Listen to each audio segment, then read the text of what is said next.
말씀은요, 창세기 2장 18절 말씀.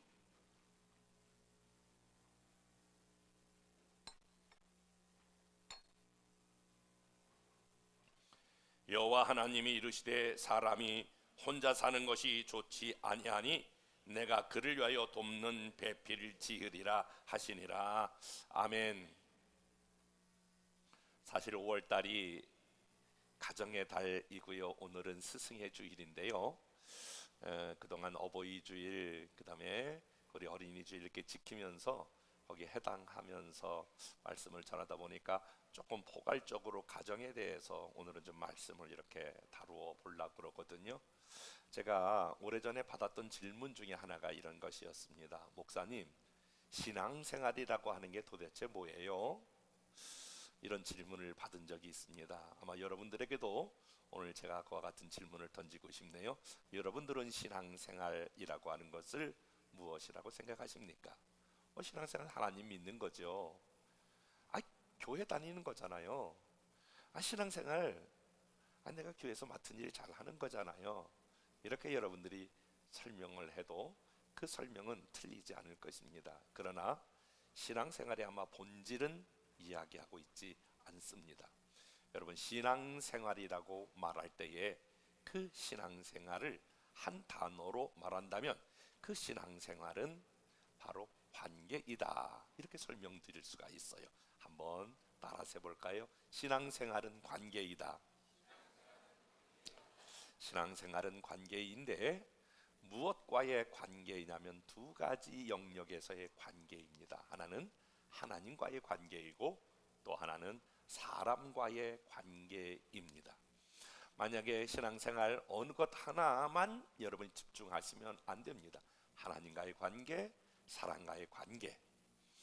그 십자가가 가로 세로가 놓여져서 십자가가 되어지는 것처럼, 왼쪽 오른쪽이 있는 것처럼, 그리고 낮과 밤이 있는 것처럼 하나님과의 관계, 사람과의 관계를 잘 균형을 잡을 때에 그 사람을 가리켜서 저 사람은 좋은 신앙생활을 하고 있다, 이렇게 평가하고 있는 거거든요.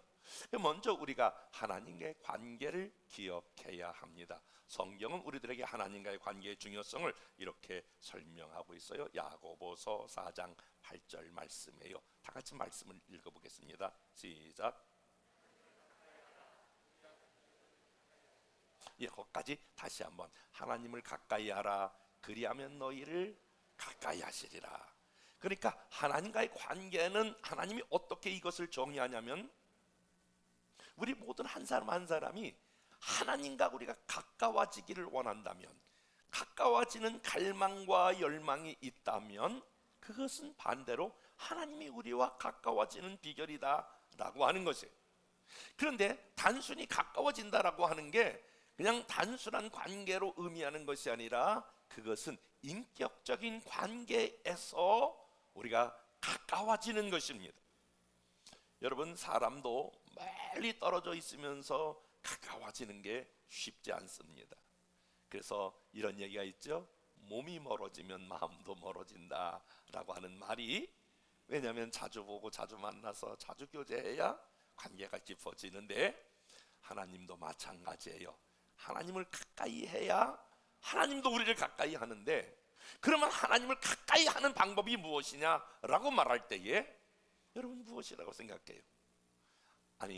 조금 더 설교로 들어가기 전에 먼저 여러분들에게 한번 대답을 듣고 싶어요. 여러분들은 정말 하나님과 가까워지기를 원하십니까? 그러면 여러분 마음 가운데 내가 좀 더 하나님과 가까워지는 그런 갈망과 목마름과 갈증이 있어야 하는데, 하나님과 가까워지려면 여러분 이것을 하셔야 합니다.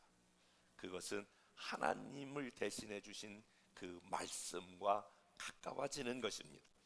하나님과 가깝다라고 하는 말은 하나님의 말씀과 가까워지는 것을 의미하거든요.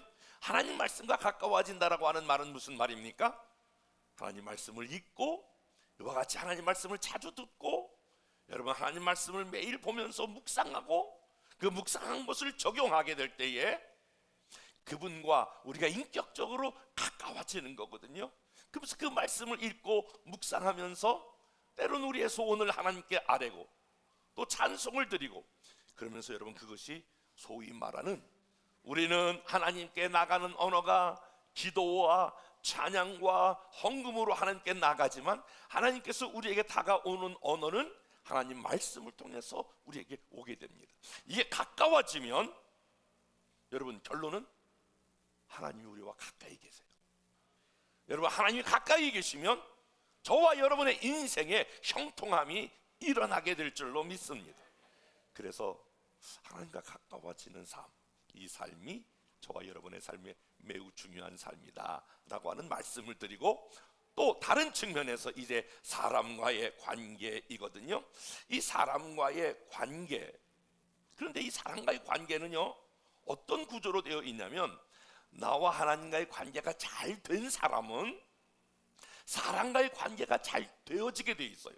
혹시 사람과의 관계가 잘못되어졌다가도 다시 하나님의 말씀을 돌아와서 하나님 말씀을 읽고 하나님 말씀을 듣고 하나님의 말씀을 다시 묵상하게 되면, 내가 인간관계 이런 면에서 내가 잘못됐구나, 우리 부부관계 이렇게 가면 안 되는구나.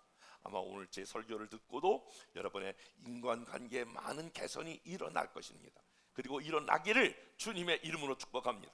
그러니까 내 삶에 일어나는 모든 것들이 인간과의 관계가 하나님과의 관계를 통해서 다시 점검받고 다시 조율되고 다시 조정되어야 될 줄로 믿습니다. 그래서 우리 그런 얘기 있잖아요. 저도 많이 쓰는 얘기인데, 첫 번째 단추가 잘 꼬여지면 두 번째, 세 번째가 이렇게 나란히 이어지는 것처럼, 첫 번째 나와 하나님과의 관계가 잘 되면 사람과의 관계, 나와 물질과의 관계, 나와 모든 이웃과의 관계가 형통케 되는 은혜가 있게 될 줄로 믿습니다. 이게요 사람과의, 오늘은 제가 뭐 설교같이 이렇게 설교하지 아니하고요, 우리 삶에서 그냥 일어나는 이야기를 제가 평이한 말로 한번 해볼게요. 이 사람과 이 사람 사이, 이 사이가 좋아지면 내가 행복하다고 말해요. 근데 사이가 멀어지면 어떤 사람도 불행하다고 막 말하게 돼요. 사이가 나쁘면 그 두 사람 사이가 엄청난 무게가 와요. 근데 사이가 좋아지면 여러분 굉장한 시너지 효과가 나타나요. 이 사이가 틈나면 사람은 갈등하게 되고, 사이가 가까워지면 그 사람과 소통하게 됩니다. 이 지역마다 조금 가장 중요하게 여기는 가치가 다 다른데요, 미국이나 유럽 사람들은 전부 개인주의 사상이 강해요. 그래서 내 생각이 중요하고 내 방법이 중요하고 내 계획과 내 뜻이 중요해요. 일본 사람은요 이 사무라이 정신이라고 그래서 이 집단주의, 우리 이 나라, 이런 집단주의 성향을 가지고 있어요. 우리 한국 사람은요 특별히 그 성향이, 그 기질이 관계주의적인 그러한 패턴을 가지고 있어요. 그러니까 관계주의라고 하는 것은 모든 것을 관계 안에서 풀어가는 성향이 있어요. 만약에 여러분들도 아마 경험하셨을 거예요. 나하고 친한 친구가 있어요. 그런데 누가 나를 공격하는 게 아니라 이 친한 친구에 대해서 막 공격을 해요. 그러면 굉장히 화가 나요. 아니 나를 얘기하는 것도 아니고 내 친구를 얘기하는데 막 화가 나. 야, 너 왜 내 친구 가지고 그래? 이렇게 반응해요. 우리가 이제 자녀들을 결혼시키면 손주가 생기잖아요.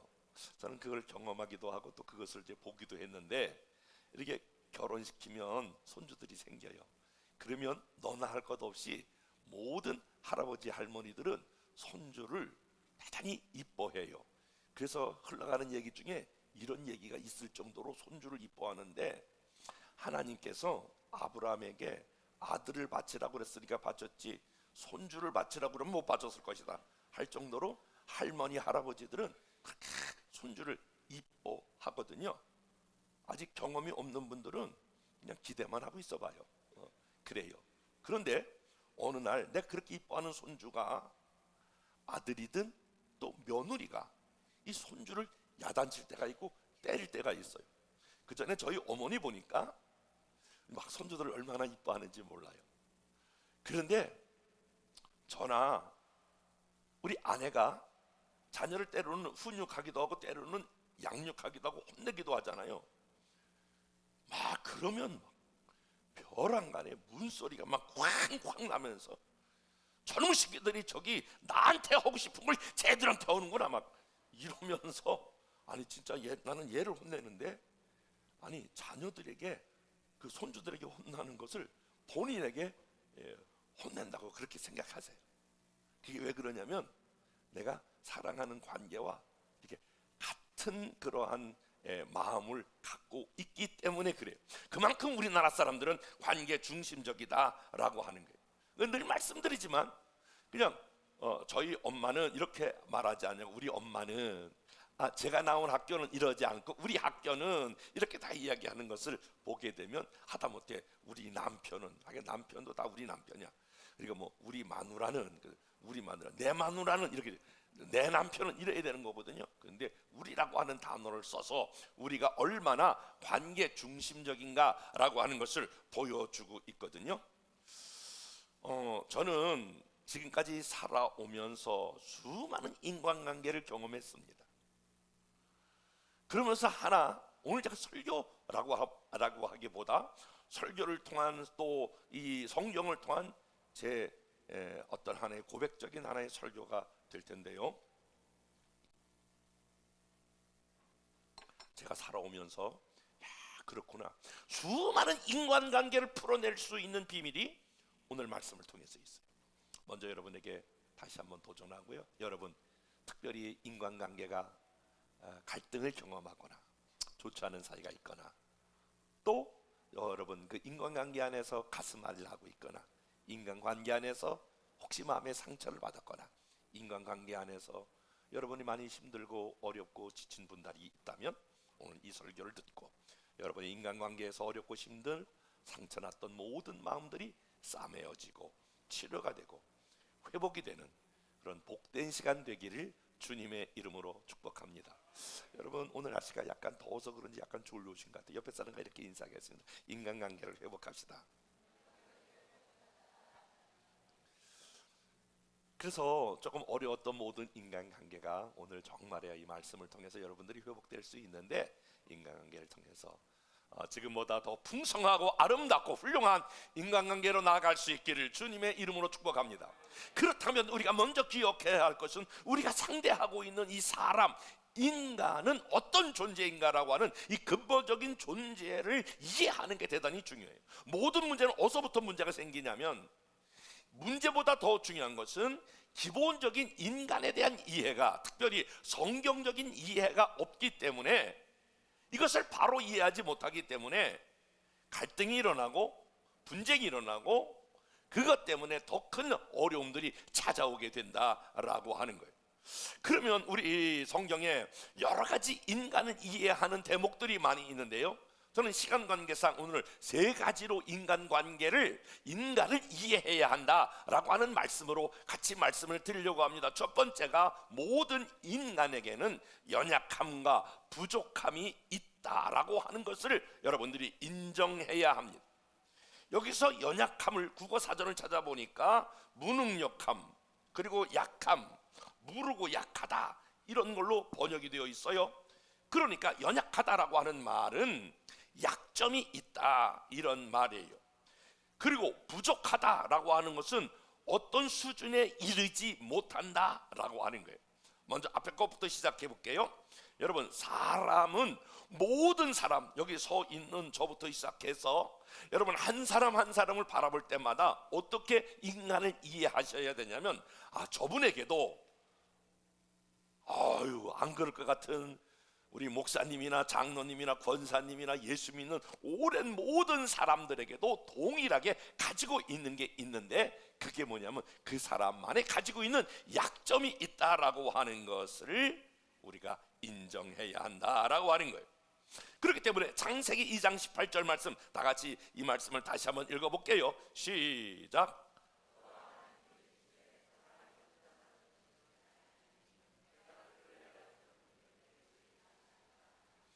하나님께서 아담을 만드실 때에 하나님 조금 실수하셨나? 잠깐 깜빡했나? 아니 뭔가 하나 좀 이렇게 잘못하셨나?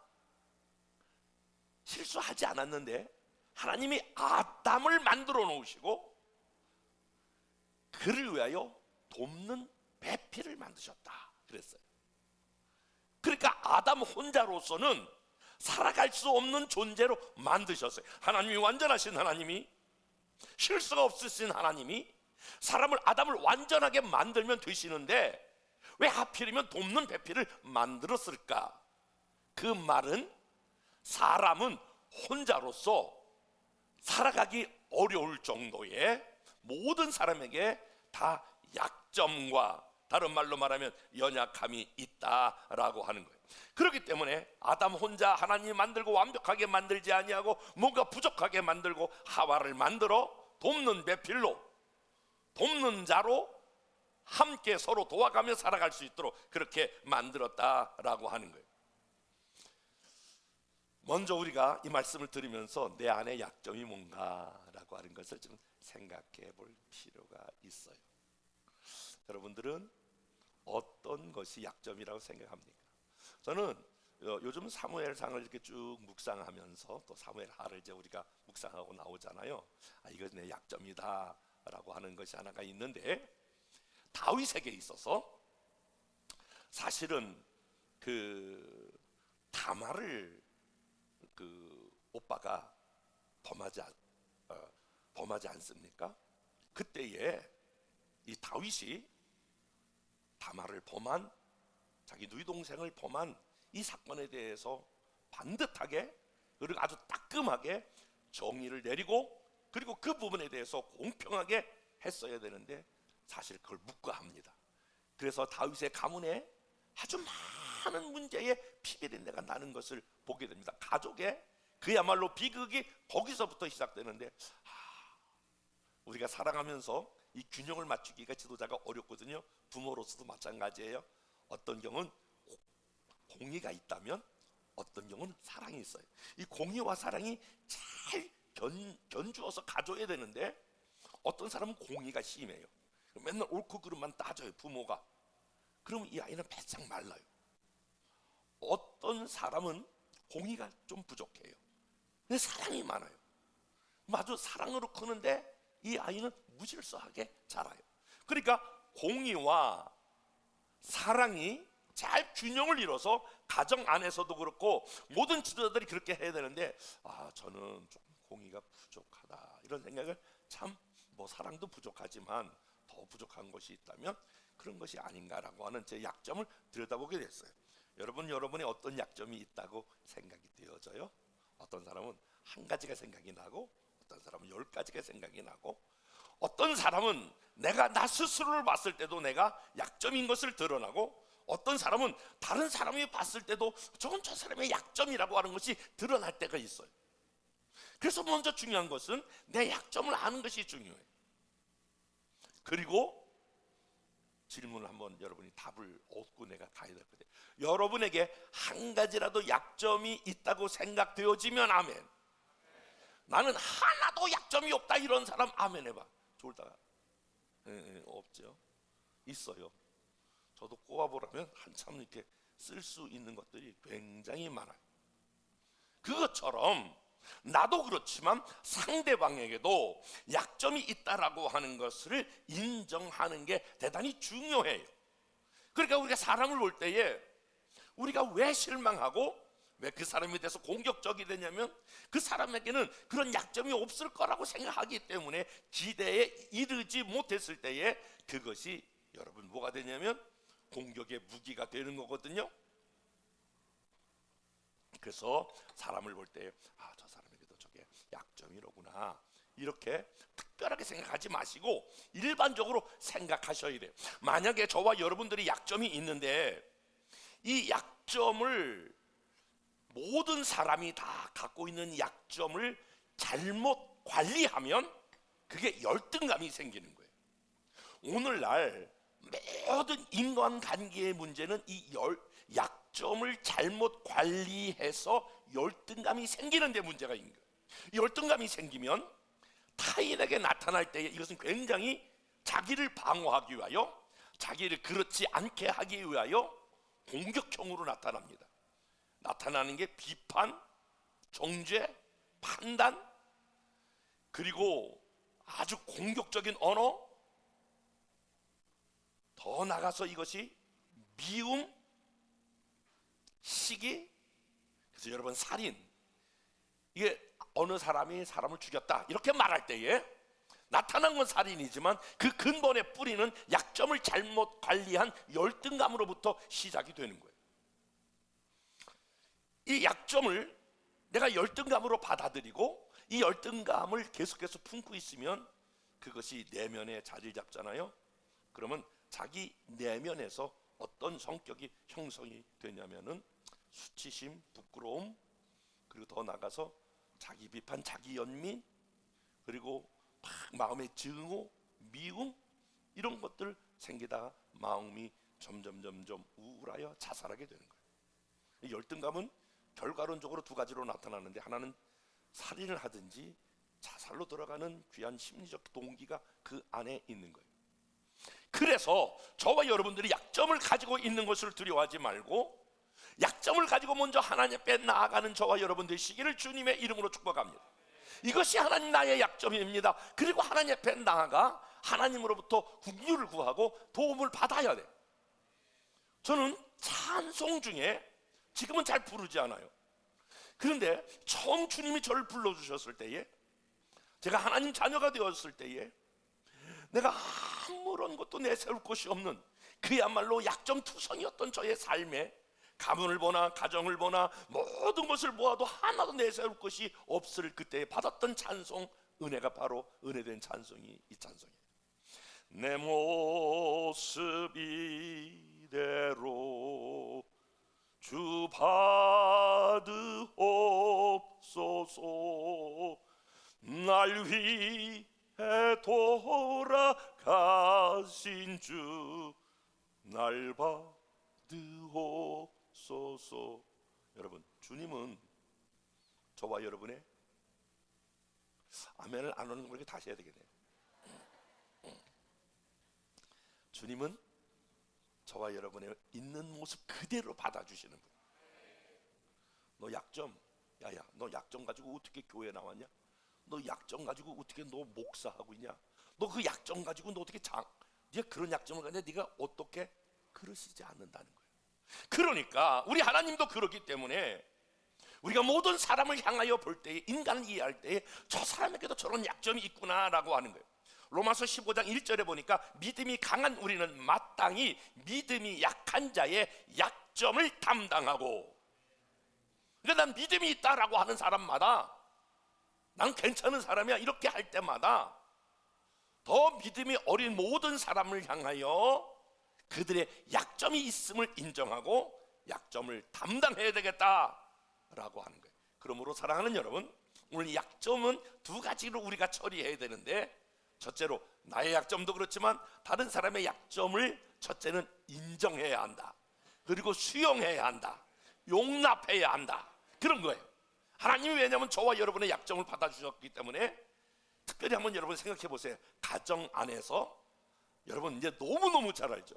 우리 집사람 보고 목사님의 약점을 써보세요. 그러면 한 3박 4일 쓸 것 같아. 막 볼펜이 다 젖을 것 같아. 그렇게 약점이 다 있단 말이에요. 여러분들도 다 약점이 있단 말이에요. 그러니까 그 약점이 있는 것을, 저분은 저분에게 저런 약점이 있구나라고 하는 것을 먼저 인정하고, 여러분이 그 약점 그대로 주님이 우리를 받아주셨듯이 받아주시고, 그리고 용납하는 게 대단히 중요하다라고 하는 거예요.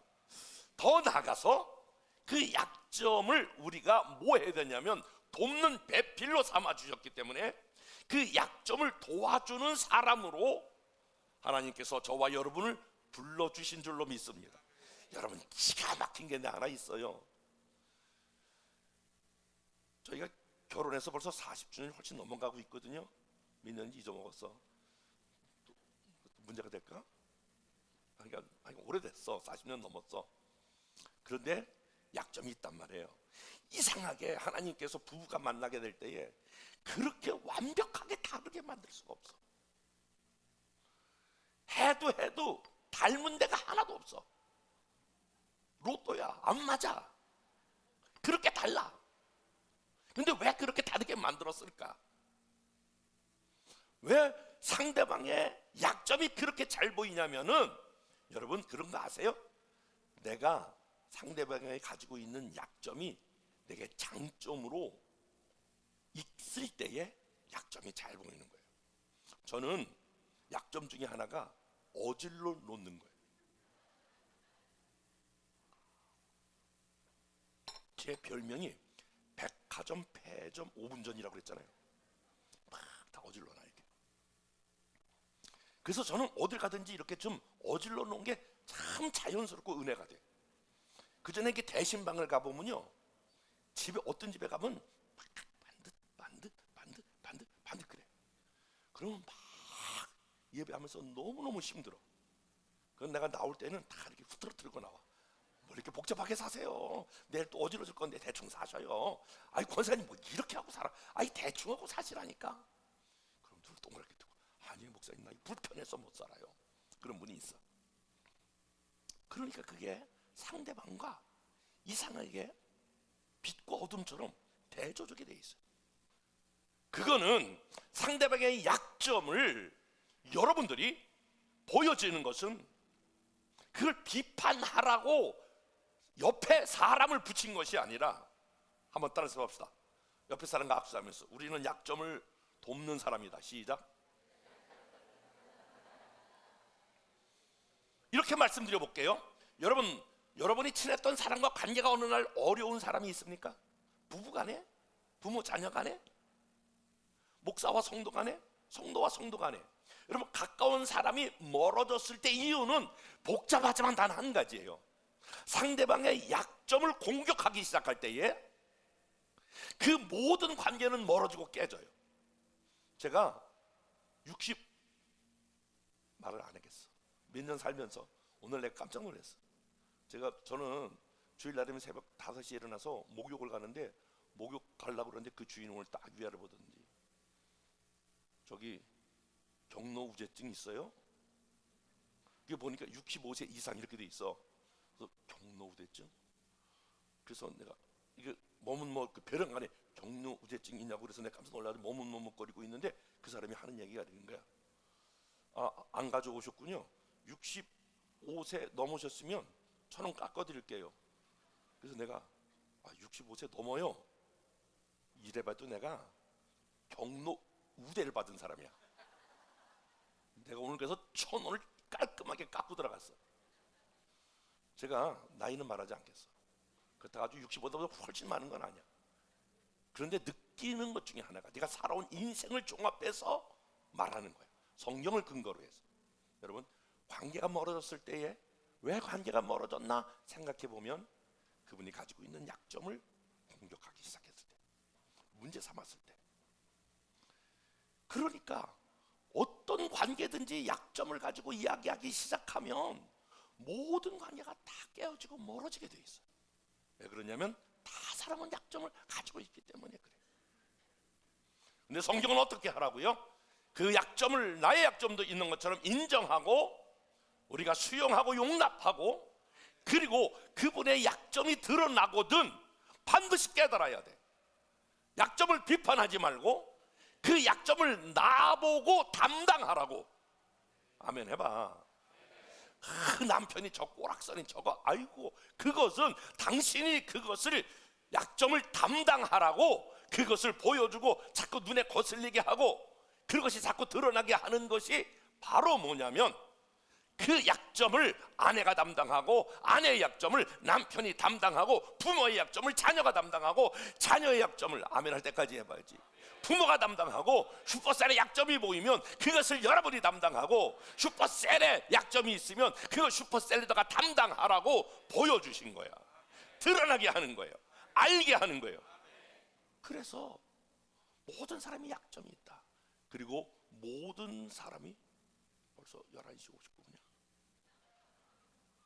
큰일 났네. 하나도 못했는데. 요것만 하고 마칠게. 아이고야 큰일 났네. 그런데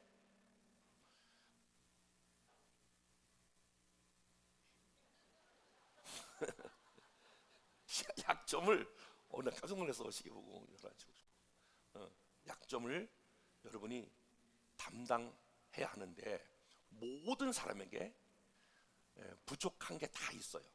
부족한다라고 하는 것은 어떤 일정 수준에 다가가지 못하는 것, 못 미치는 것. 사전을 보니까 필요에 충족되지 못하는 것. 어떤 사람은 돈이 필요한데 돈이 채워지지 않는 사람이 있어요. 어떤 사람은 건강이 필요한데 건강이 채워지지 않는 사람이 있어요. 어떤 사람은 내가 직장이 필요한데 직장이 필요치 않는 사람이 있어요. 직장이 필요한 사람이 있어요. 그런데 여기 앉아 있는 사람 모든 사람에게 있어서 필요한데 필요가 다 채워지지 않는 게 하나 있어요. 나는 그것을 이야기하고 여러분에게 설교를 마치려고 해요. 필요가 있는데 필요가 채워지지 않는 거. 여러분 뭔지 아세요?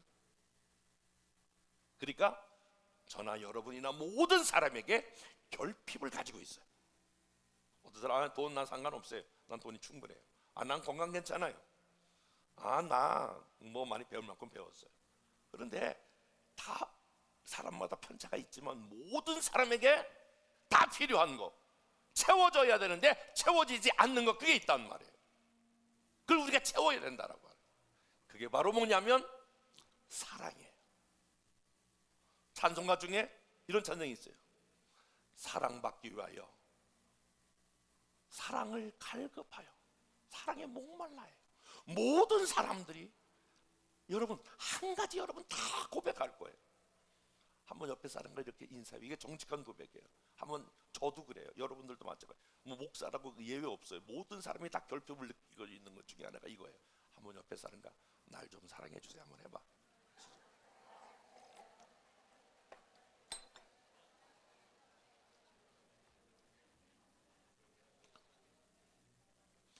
모든 사람에게 다 결핍을 느끼고 있는 거예요. 무엇에 대한?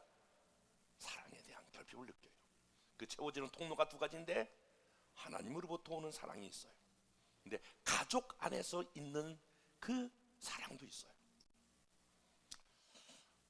가족 안에서 여러분 그 사랑이 채워져야 돼. 가족 안에서 사랑이 채워져.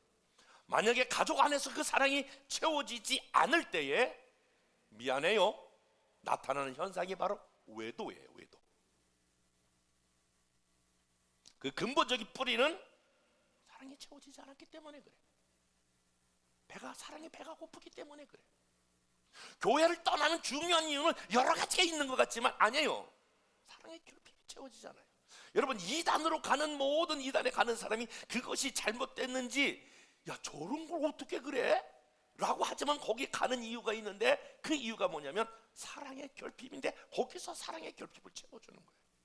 나는 여러분의 가정이 중요한 건 어떻게 사랑의 결핍을 채울까라고 하는 걸 시간이 없어서 제가 마치게 되는데 결과론적으로 여러분들이 여러분 가정 안에서 서로가 가정의 사랑의 결핍을 채워주시는 여러분 되시기를 축복합니다. 교회 셀 안에서도 여러분 이런 생각이 다 들어야 돼요. 우리가 밥을 먹으면 배부르다 그런 것처럼 나는 셀 안에서 사랑받고 있다. 나는 교회 안에서 사랑받고 있다 라고 하는 느낌과 감정이 있어요. 이건 이론이 아니에요. 느낌에 감정에 나는 사랑받고 있어. 남편들이요 내가 딱 보면 알아요. 내가 오늘 바쁠 때 딱 보면 알아요. 어깨가 이렇게 축 처진 사람, 집에서 맨날 약점만 가지고 물고 늘어지는 그런 아내들 전부 어깨가 축 처진 사람들이야. 사랑받는 사람 어깨가 딱 펴져요. 목소리가 달라요. 여러분 어디서 사랑받는 사람은 소위 말하는 기가 산다고 그런 거예요. 저와 여러분들이 하나님과 사람 앞에 사랑하는 귀한 자리로 나갈 수 있기를 주님의 이름으로 축복합니다.